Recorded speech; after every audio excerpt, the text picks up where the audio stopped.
Lightbringer 5 and wrap up the Lightbringer series. I'm going to write a Night Angel novel,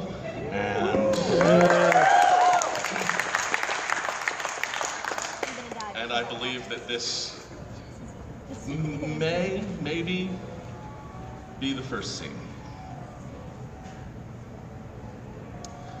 I was there when Logan got the news, whispered in his ear. I saw a little tremor go through his forearms, and some bit of pale green light shimmered through his long sleeves from the odd tattoo he always kept covered.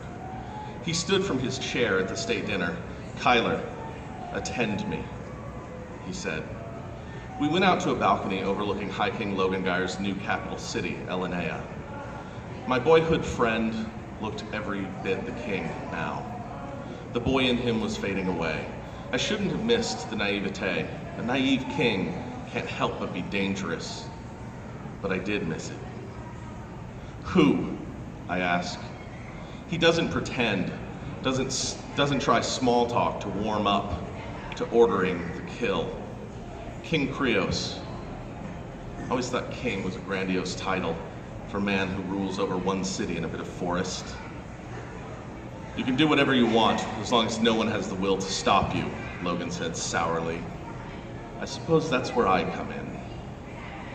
King Krios IV. He's not a bad man, as my debtors go. He's envious, lecherous, venal, and vain. But those things are common. He's got a couple of gray kills on him, the kind where an enemy's dropped his weapon after the end of the battle, and he cuts them down anyway. He's bad enough. The earth won't miss the weight of his feet, but he's no villain. I usually only kill worse. And yet, he has to die. High King Gyr's new capital is already attracting tens of thousands of new residents.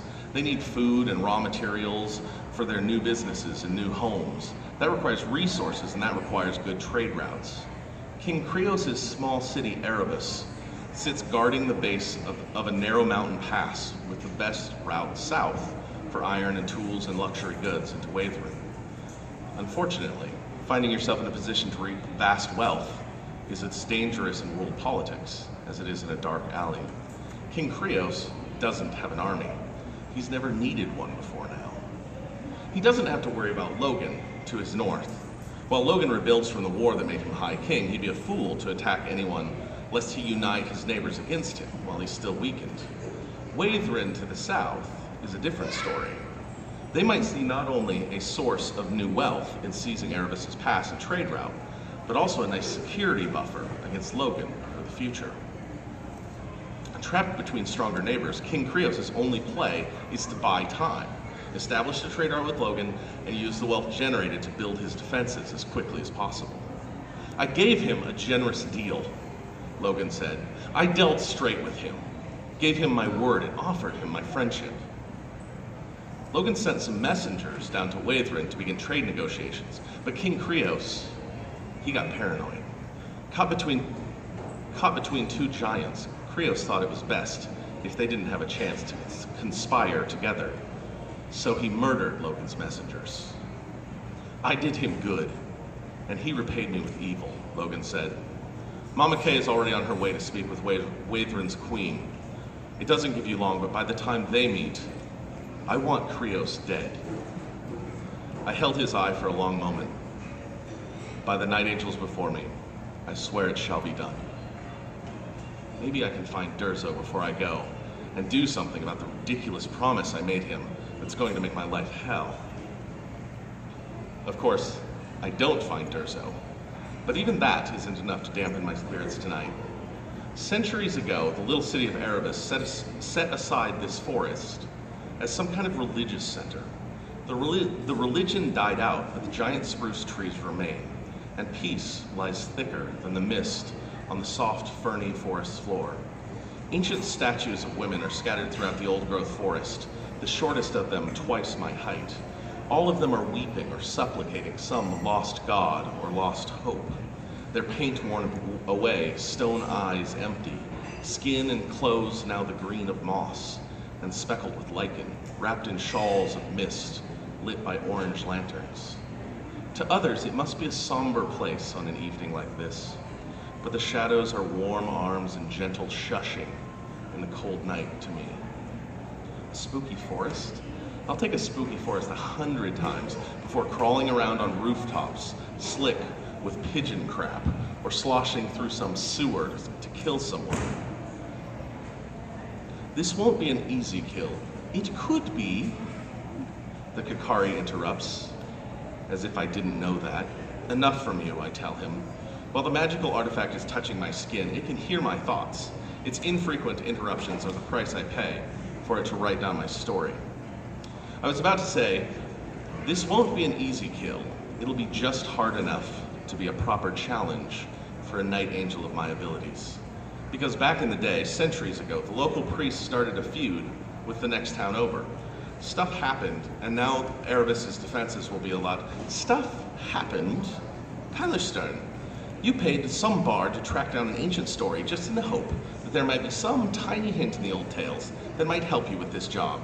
And how you tell the story is, stuff happened. We've got a few minutes till dark, and all I have to do is make my way through a crowd. It's not often one hears how 2 religions died. Fine. So, centuries ago, the priests of Erebus here made a brilliant move of converting the richest guy in the next town over. The problem was, that temple's town was dedicated to Nyxus, Mother Night. So the priestesses of Nyxus roused some young idiots to dress in black sheets and raise hell, calling themselves the Children of the Night. Half of them not being able to afford black dye, wore navy blue sheets instead. But in trying to impress the priestesses, the young idiots got carried away, as young idiots do. And instead of beating the rich apostate guy, they beat the rich apostate guy to death.